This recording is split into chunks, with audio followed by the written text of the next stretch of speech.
Hello everyone, welcome to Red Snapper. My name's MJ and this is another Spotlight Cash Planning video. We're going to be looking at all of the cards right the way through till March. So this is going to cover the remainder of the Dark Avengers season. We're going to look at the Captain America Brave New World season and even the Prehistoric Avengers season for at least all of the information that we've got so far. I'm going to give my personal star ratings for each week, and I'm also going to tell you what I'm doing. I'm not a collection complete player. I'm like sort of I buy the occasional bundle, so I've got most cards, but I'm missing probably about 12-ish. So that gives you hopefully some context. Shout out and thank you to Snap.fan for all their work that they do on the data mining. Right, let's talk about the upcoming week as I rub my eyes and we talk about Bullseye. So this week I have given 4 stars. Also just a quick shout out to, not shout out, a quick me saying words of what Bullseye actually does. Activate. Discard all cards that cost 1 or less from your hand. Afflict that many different enemy cards with -2 power. So he discards a loads of 1 or 0 cost cards and pings out affliction power to all of your opponents. Bit of a problem in the current metagame with Luke Cage being so powerful, but still cool, seems like a cool card. He's actually alongside Kyra, really nice variant, and Marvel Boy. This is Marvel Boy's first return to Spotlight Caches, so that's really good. So overall, because of that, and because these all just seem like decent cards, I'm going to give this week 4 stars, and I am rolling. I do not have Marvel Boy. I think this Kyra variant is quite nice, so I am opening keys this week, and yeah, looking forward to getting those cards. Moving on to the Aries week. Aries is a 4/6 on reveal. Compare the power of the top 3 cards of both decks if your total is higher, +6 power. So this guy can get up to 12 power. I think overall Aries is really cool. I think he's going to be really good in the Surtur deck. And annoying, actually. Really annoying because he's very powerful. He's featuring alongside Ms. Marvel and Misery. Misery? Pretty good. Like, actually, like, better than a lot of people thought when she first came out. Especially good if you like Mill. That's where she sort of seems to have found her home. Ms. Marvel is good. Nothing crazy in the current metagame. But yeah, so overall I think it's like a kind of a middling week, but above average. I give it 3.5 stars. I personally won't be rolling. I have got Misery, I have got Ms. Marvel, and Aries, I can live without him for now. I do want him eventually, but I can live without for now. Right, let's move on to the Captain America Brave New World season, where the first card in Spotlight Caches is Torres Falcon. He's a 3/4. Yes, he was recently buffed in the patch, or OTA, I think. Yeah, so he's a 3/4 ongoing. The on-reveal abilities of your 1-cost cards here happen twice. So he's kind of like a mini Maxi Wong. He's a Wong for 1-cost cards and has a lot higher power and tempo. I think Torres Falcon is really good, especially consider the recent addition of Moonstone to the game. Gonna work so well with that, like being able to like mega max out your 1-cost cards. I mean, you can get some very powerful effects down on, like, think about the on turn 5. So you go Torres on 3, Moonstone on 4, Silver Sable. That's doing a massive damage to your opponent's next draw, so that's going to be really interesting, and just in general, seems like a great card. He's actually featuring alongside Makari, a card that lots of people missed out on, myself included, and Namora. I think this is Namora's 3rd time in Spotlights overall, 2nd time returning, and this is actually Makari's 1st time returning, so I love this week. 4 stars, honestly, I could probably give it 4.5. I think Namor is very good. Makari, a big surprise to people. A really good tempo play, so if you like playing high tempo decks, like Alioth shenanigans, Cosmo shenanigans, I think you'd like her/him. This variant is based on the comic, so it is a male. Although I think in the comics they've changed it to match the MCU, and I think she's a woman now. I'm not 100% sure. Anyway, I'm rolling. I don't have Makari. I'm really looking forward to Torres Falcon, and that variant is really nice. So yeah, I'm rolling this week, guys. I think it looks like a solid week. A week when I'm not rolling is the upcoming week with Thunderbolt Ross. He's a 2/2. When your opponent ends a turn with unspent energy, draw a card with 10 or more power. I don't like this card.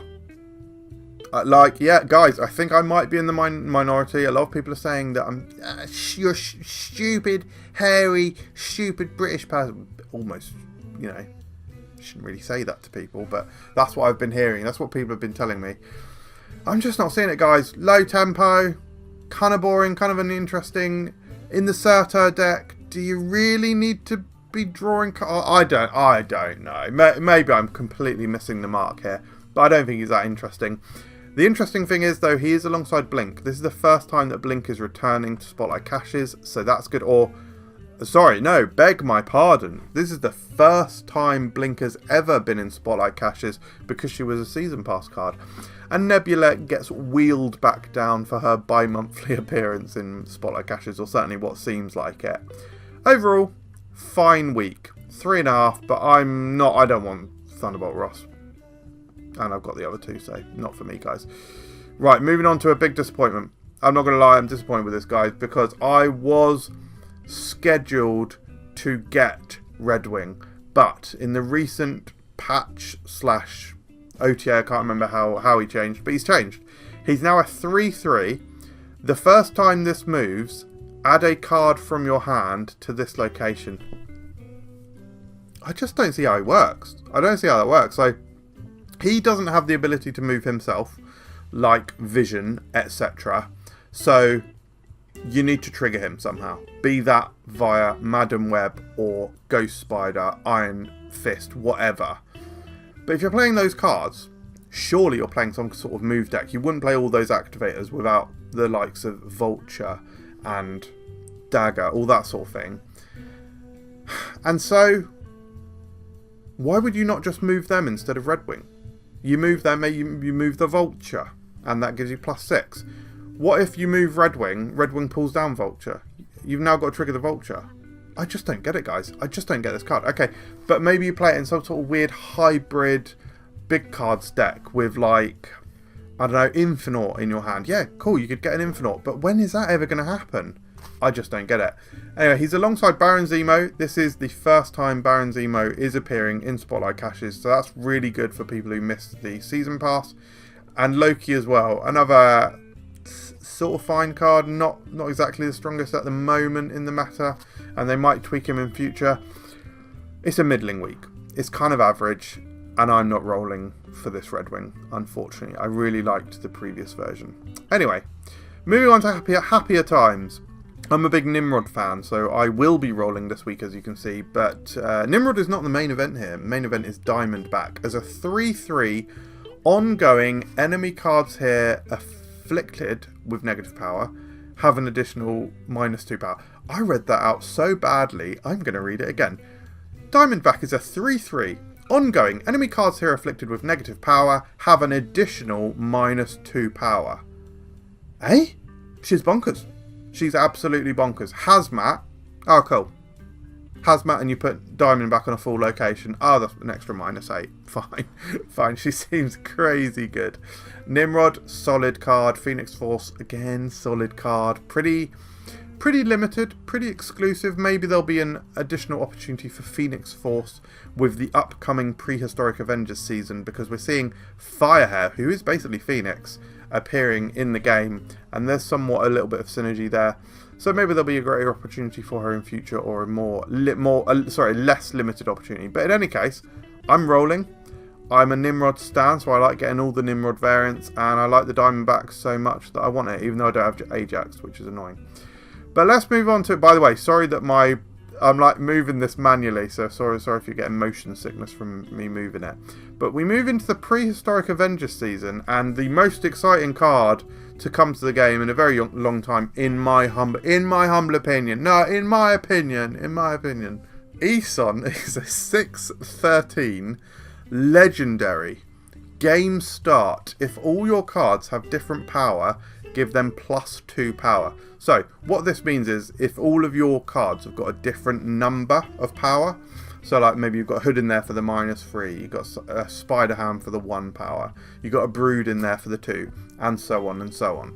Seems ridiculous. Seems like the best card in the game, right? But let's move on to it. By the way, sorry that my I'm like moving this manually, so sorry if you get motion sickness from me moving it. But we move into the Prehistoric Avengers season, and the most exciting card to come to the game in a very long time, obviously, very restrictive. Deck building is going to be very restrictive because there will be certain synergies in the game that you simply can't have.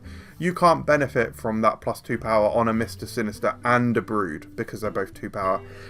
You can't benefit from, for the same reason, Scarlet Spider and Black Panther because, again, they both have the same power. So deck building is going to be extremely interesting. Also, guys, haven't addressed the elephant in the room. Legendary. What on earth is that? What does legendary mean? This is a new keyword. Myself and others have speculated that legendary is going to simply mean you're only allowed 1 per deck.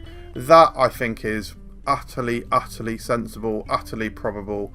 Also, I would throw in there probably can't be generated as well, would be like one of my guesses regarding the card as well. But yeah, seems crazy. And also, by the way, the way it's worded, he'll work on himself. So he'll be a 6/15, which is just bonkers anyway. So it seems insane. I do think he might be tweaked before he comes out. We will see.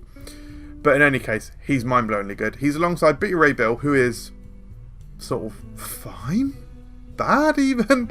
And Wiccan, who is absolute top of meta mainstay. So between Wiccan and Eson, this is 5 stars. If they were alongside a slightly stronger card than Beta Ray Bill, this would be a 6-star week. I've got Wiccan, not crazy about that variant. I've got Beta Ray Bill. I do think that variant is quite nice. But my personal standpoint is I'll be getting Eson with tokens. Moving on to the next week is Starbrand. Starbrand is an 8/8. Game start, +2 power for each card in your deck with 10 or more power. So for example, maybe you are playing that Thunderbolt Ross style Surtur deck. Maybe you might want to play Thunderbolt Ross in that style of deck. No, going back to Thunderbolt Ross, it still depends on what your opponent's doing. They've still got a float energy. I still don't like him. Anyway, Starbound, pretty easily going to get up to like a 16 power. So pretty good. Like if you missed out on Gore and you want something new alongside the sort of Red Hulk, really big boys, then could be one worth going for, honestly. And the variant is absolute filth. He's alongside Scar, really nice variant, and Fastos, again, really nice variant. So this overall, I think is a really good week, 4 stars. Thing is, guys, I've got Scar, I've got Fastos. I'm not like crazy about Starbrand. It's in quite a limited style of deck, playing a lot of 10 power cards, so I'm less excited by him. So I'm not rolling, especially in light of the fact that the April season is what if. We don't know the cards yet, but I'm a big what if fine, and I can't wait for those cards, no matter what they do. So I'm sort of holding out hope that they might be a bit more interesting than these Prehistoric Avengers cards. I still think they're kind of cool though. Anyway, moving on to Firehair. She's a 2/2. You can move this once. When this moves, revive one of your destroyed cards here. Very cool card. Very tricky card though. You may think something like, oh, Black Panther into Venom. Sure, that seems like a good idea. However, there is one really sort of difficult element to Firehair, and that is the timing. Let's think about a 6-turn game and you play Black Panther on turn 5, and then on turn 6 you play Venom to destroy the Black Panther and get the power, and you want Firehair to revive it. That's impossible, guys. That's not possible because Firehair will move first and resolve first, and therefore Black Panther won't be destroyed yet.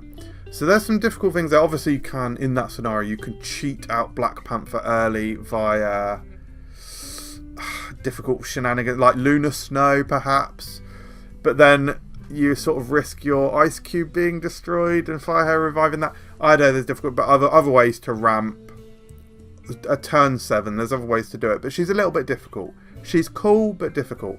However, guys, she's alongside Cassandra Nova and Nico Minoru. Nico, incredible, one of the best 1-drops in the game. Cassandra Nova, really good card. Not only that, but this is her first appearance in Spotlight Caches, so that's really relevant to my score here. And like I said, Firehair, I do actually think it's just fine.